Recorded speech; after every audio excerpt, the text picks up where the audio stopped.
মোবাইলে যত বেশি চার্জ দিবে তত বেশি সময় ধরে চালাতে পারবে, গাড়িতে যত বেশি গ্যাস নিবে তত বেশি দূরত্বে যেতে পারবে, ব্যাংকে যত বেশি টাকা জমাবে তত বেশি মুনাফা পাবে।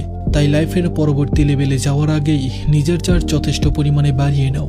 দরকার হলে পাওয়ার ব্যাংক কিনে এক্সট্রা চার্জ সেভ করে নাও, কারণ যুদ্ধ শুরু হয়ে গেলে তলোয়ারে ধার দেওয়ার চান্স মিলবে না। তোমার মেধা কম বেশি হতে পারে, তোমার বাবার টাকা কম বেশি থাকতেই পারে, কিন্তু অন্যদের সমান সময় তোমার হাতে থাকে। 1 মিনিটও কম না, আবার 1 মিনিটও বেশি না।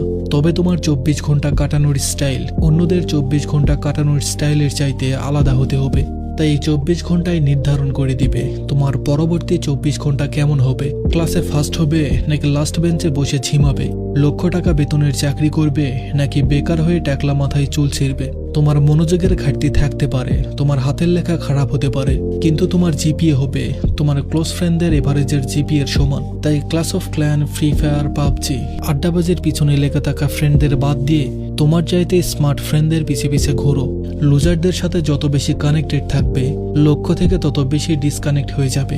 একদিনের মাস্তি বাদ দিয়ে ক্রিয়েটিভ কারোর সাথে অল্প একটু আড্ডা দিলেই দেখবে অনেক কিছু শিখে ফেলেছো। ভয় আর কনফিউশনগুলো সাইডে রেখে কি আউটপুট পাওয়া যাবে সেই চিন্তা বন্ধ করে টানা 5 দিন 1 ঘন্টা করে সময় দিতে পারলে যে কোনো কঠিন কাজে সহজ লাগা শুরু হবে। শুরু করার আগে চিন্তা করে চুপচাপ বসে থাকলে 2-1 দিন চেষ্টা করে 6 মাস খোঁজ খবর না থাকলে যে জায়গায় আটকে আসো সেখানেই পচে মরবে।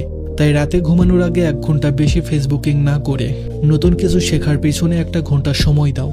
পরীক্ষার আগের রাতের জন্য পড়া জমিয়ে না রেখে সেমিস্টারের প্রথম থেকেই সিরিয়াস হও। আলসেমি আর হেয়ালির শিকলে একটু একটু করে আঘাত করো, দেখবে শিকল ভেঙে সবার আগেই ফিনিশিং লাইনে পৌঁছে গেছো। ধন্যবাদ সবাইকে।